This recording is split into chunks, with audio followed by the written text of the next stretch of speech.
Okay, we're live. Hello, everybody. It's going to take a few minutes to get this all set up. This is not my preferred way of streaming live. This is a third-party software that I'm not happy with generally, but this is all we have for today. It's a bit of a last-minute thing, and so we're here. First off, um, we're funded. Kickstarter went live at 8 o'clock this morning, and it funded within 5 hours. So that was absolutely fantastic. I'm very happy about that. And we're getting close to our first stretch goal. We'll talk all about all that in a second.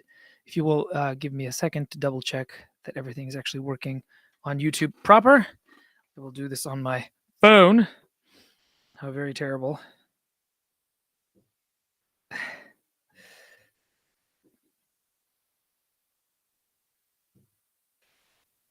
All right.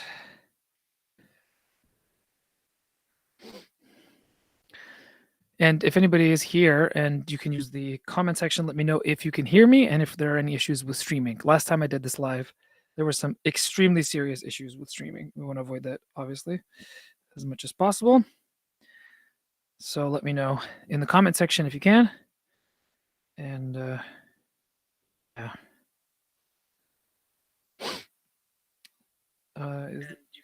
It's working. I can hear myself. Hurrah! It's so weird to see myself live. Very weird. Okay, we're here. Good. Okay. Welcome, everybody. Again, this is very exciting. So, I haven't done a Kickstarter for any of my books in a while, since 2018. In 2018, I was selected to be part of a group, a pilot group of authors that were trying out Kickstarter for authors for the first time. Now, those of you who pay attention to writerly and authorly things will know that Kickstarter for authors now is a very widespread thing. Just earlier this year, we had Brandon Sanderson funding a $42 million Kickstarter. And I got to tell you, the demons, man, last night, all night I was having dreams and all night I was counting money. It was so bad. It's just the worst. Like, why can't I just have a normal bit of sleep before this stuff happens? But it was like, there weren't any nightmares. No, it was the opposite. It was like, I was counting millions. Like, good grief. Such a temptation. It's just awful. So let's get off that. But anyway, in 2018, I was one of the first people to try out Kickstarter for as an author platform. It was a program that was done together with Kickstarter, so they were paying attention to us, especially, and they were kind of hoping for us to have success because obviously Kickstarter makes money off of every single funded campaign.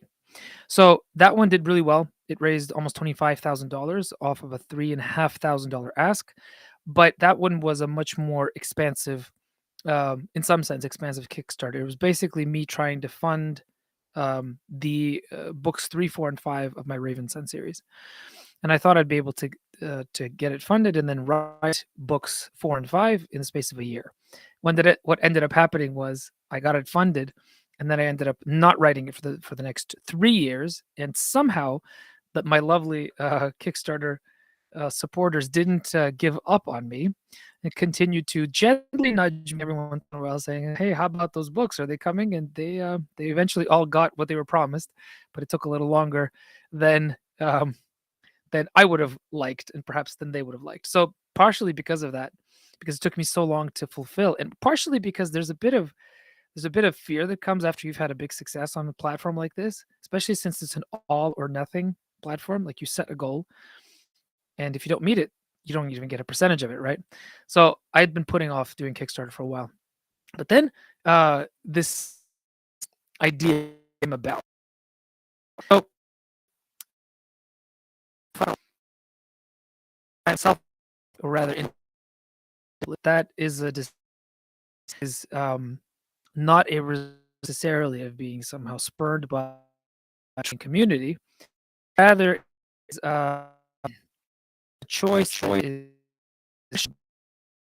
with an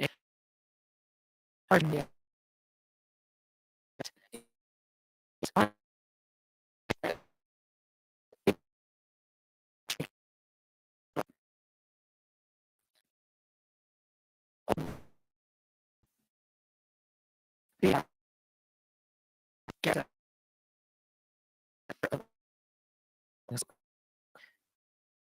Like,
okay. Everything is ruined. Oh no.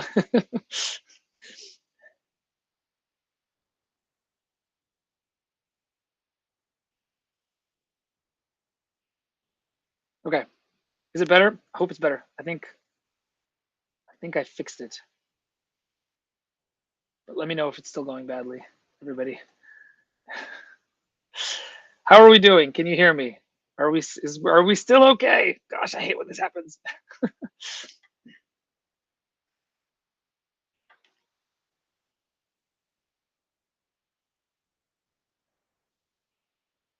Yeah, we should be back. Should be back okay.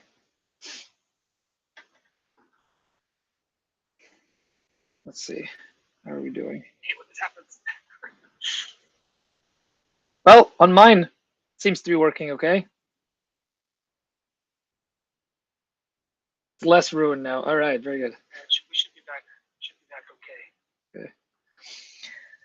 okay. The horrible evil overlords have not yet managed to stop me. Ha ha ha. All right.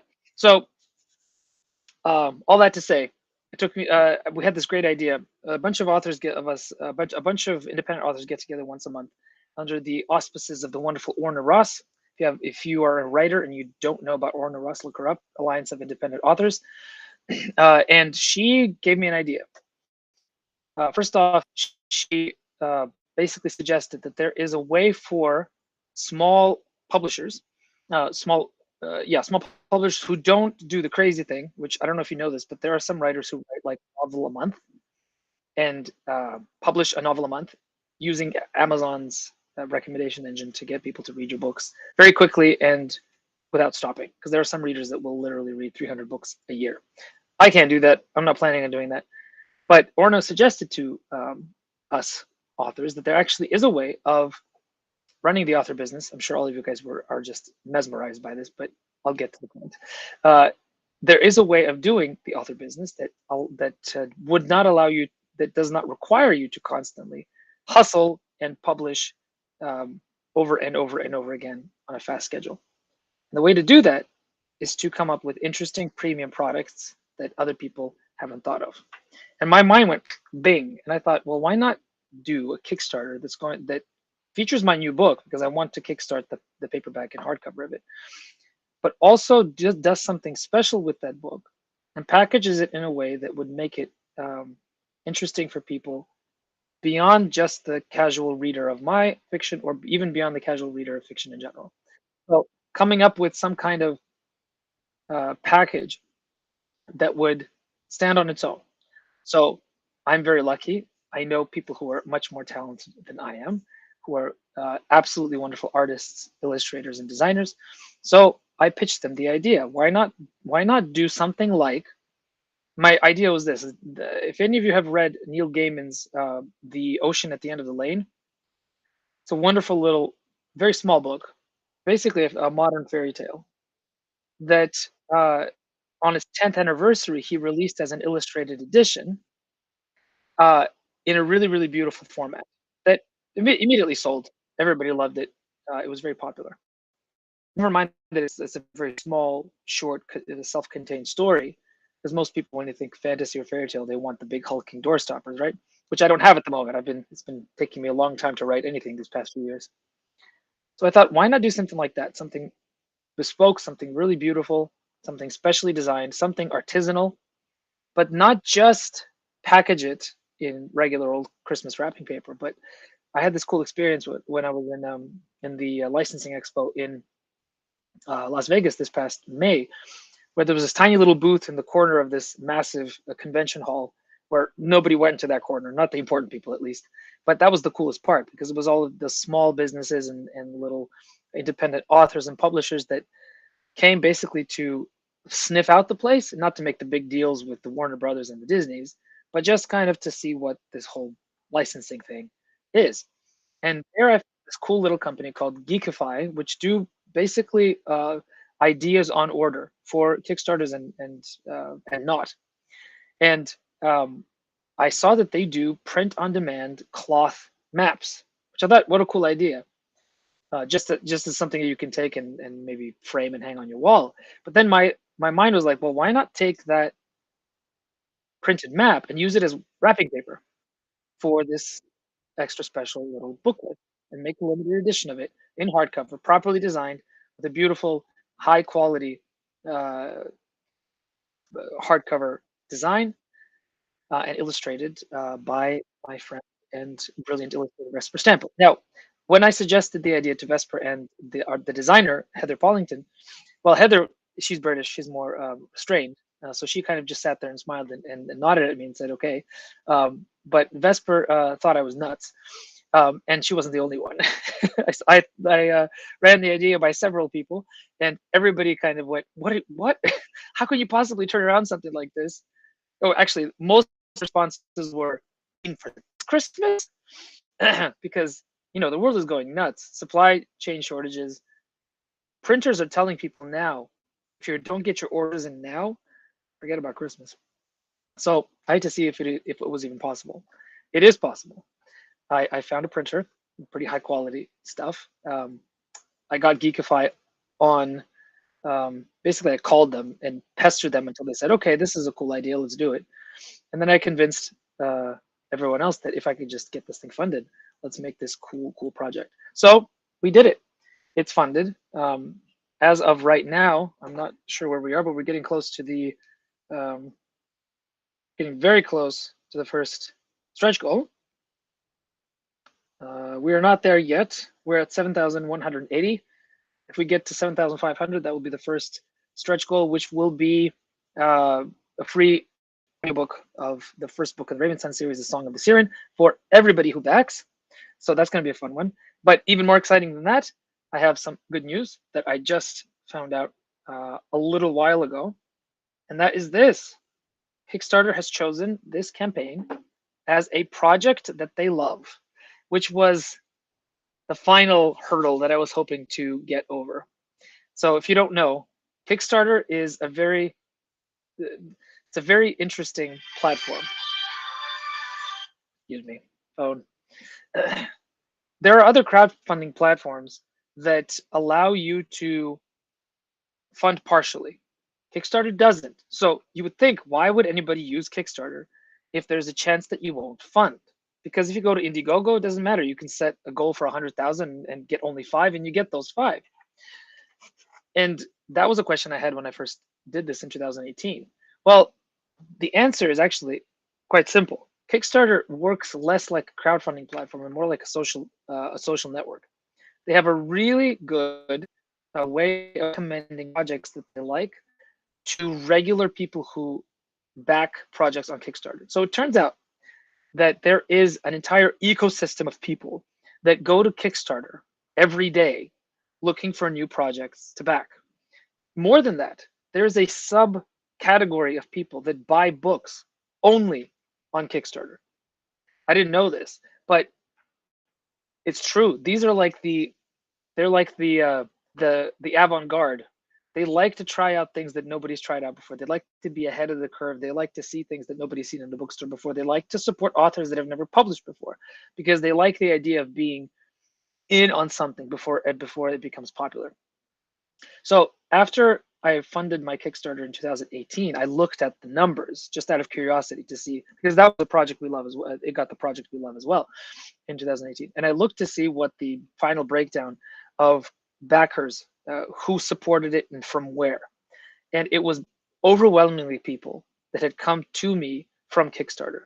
So had never heard of me before, and were there just looking for Kickstarter's own recommendations. So when Kickstarter recommends your project, it's like a little gold star, but it's a really powerful gold star because it goes on a special page on Kickstarter itself.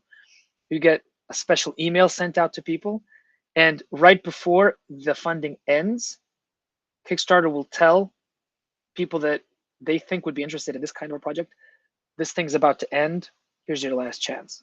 So I hope that this is going to give us even more of a bump. And you might think, why is he so selfish? He's already funded. Why should he care? I'll be honest with you. I'm using this Kickstarter as a test case to see if we can, you, us, Kickstarter, everybody, can help professionals, creative professionals, be able to bring projects that they love to a larger community without the need to get funding from big important people who might have strings attached, without the need to go through the process, long process of gatekeepers in publishing companies, etc. But to be able to put out passion projects at a price that is fair to the creators. That's what I would like to see happen. So the more people support this, the larger group comes together into this modern barn raising of the 21st century, if you like, the more opportunities there are to make this a kind of a model that can repeat, because you start building a group of people that recognize you on Kickstarter and other places. And essentially you become a publisher, not just a person pressing play on a vanity project, but somebody who is accountable, has to be accountable to a large group of people that may or may not support the project based on the merit of it, without the need for any gatekeepers getting in the way. So that's something that I'm very excited about. It's something that Jonathan Pajot did with great success earlier this year, and that we're going to do again with Jonathan in the future soon. And the more successful this one is, the more likely it is that collaborations between me, Jonathan, and Vesper and Heather will come your way in the near future. And believe me, we have some really amazing ideas in the pipeline. I want to now have Vesper join me in the stream. Now, let's hope it works. Thank you, Christopher. Christopher, by the way, thank you for sending me I won't say what it is because people are going to stone me out of envy, but the extra special thing that you sent me recently, I got it today, and I am going to go read it as soon as I'm done here. So thank you very much. All right, Vesper, I'm going to put you in. Oops, something went wrong. Please try again. This is not good. Try it. Oh, no. All right, it doesn't want to put Vesper up. Vesper, is your video working? Yeah, okay. I can see you. I can even hear you. I wonder what I need to do to make it work. So, all right, can I push you up here? No, I can't. Maybe I should solo off. Maybe that's what I have to do. So everybody, as usual, I'm very, very good with this technology thing.